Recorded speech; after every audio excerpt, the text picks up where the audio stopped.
Hey guys, welcome to my video. This is just a little update about my build and what I'm doing this month in prep for the first car show, Spring Action Day.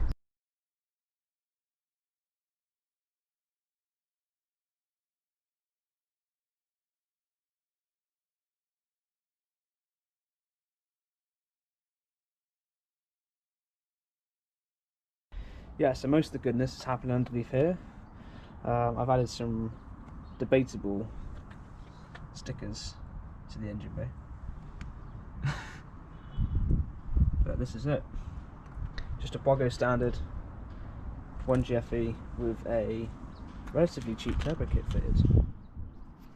So the first thing that's going on is this over here, hiding down the back here, my crankcase filter, which is running up from the side underneath there. You can't really see it. Needs sorting out. So it's currently here, the back of the engine, great one, where it's really hot. It's also pissing oil out down the back of the engine as well. For a while I've been getting quite a warm, oily smell when I'm giving it the beans, and that's the cause of it. So my aim is to run from the original line down the back of here and bring it up underneath here, tucked under, and then run a feed up into the intake here. Catch can, I literally do not know where I'm going to put it. I might even have to just do like some kind of bracket or even just kind of a bodgy cable tie it onto here, I don't know yet. But the catch can will definitely help because at the minute there's oil all down the back of the engine, which we don't want. The next plan is getting rid of this standard rad, especially with the turbo sat here, churning out a lot of damn heat. It's just not enough. Having spoken to quite a few is200 owners, 300 owners, they really recommend changing it, so I'm going to get a nice thick fat radiator in there, and we'll come with new hoses. So we'll get some blue hoses here and the lower coolant hose here as well, hiding around. That's some blue.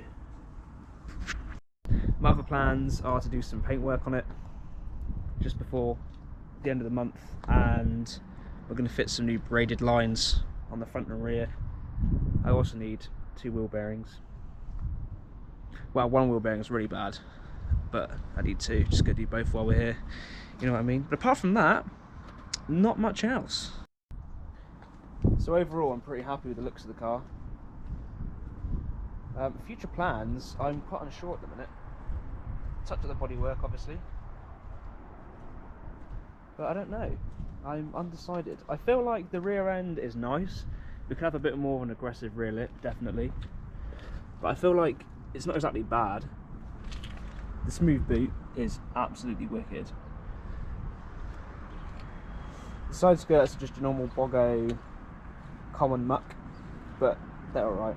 Problem is like, I need a car that's kind of practical in a sense, so these just aren't that low.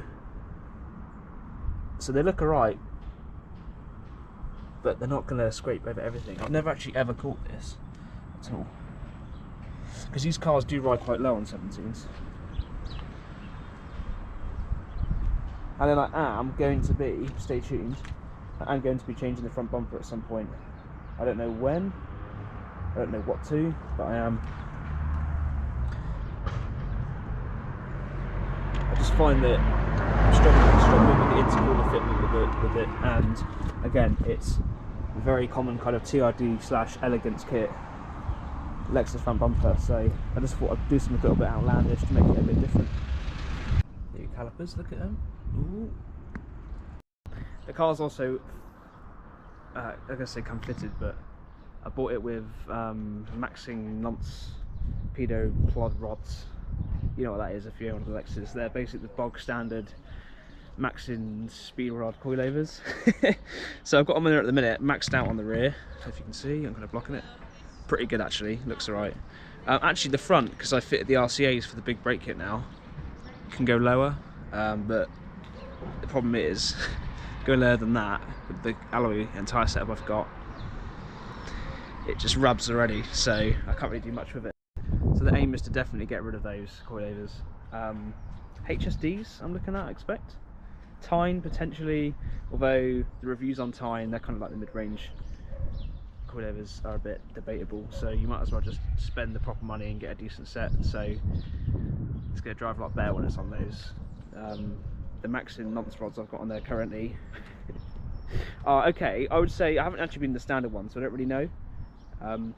So it handles pretty good, to be honest, but I can definitely feel it's a bit squidgy. To be fair, considering they've been on the car for 2 years, they've done really well, because you read countless reviews online about the coilovers literally lasting weeks or months, so they've done a good job, but I need to go at some point. Yeah, so this turbo kit comprises of literally a eBay blender, a big ching chong spingy thing. What I'm looking to do is potentially to downsize from that, because it's a little bit overkill, to potentially something that will spool up a little bit better, but I don't know if it's really worth the hassle because the car works, so what's the point of touching something that works, eh? ECUs and all that jazz are really interesting. Do I want to do it? I can't decide. As a student, can I really shell out over £1,000 for an ECU kit? No. This has got the black box on it at the minute, which is running perfect with a 7 psi spring, and I can't really fault it, to be honest. I mean, it would be nice to have the extra jumping horsepower, but is it really worth it? Nah, probably not. Not for the money. You might as well buy an engine if you're going to spend, you know, 1,500 quid on an ECU kit. There's literally no point. So yeah, this is just a Bogo standard turbo kit, and it just works. It's great. So that's about all that's going on with my current build at the minute. So thanks for watching.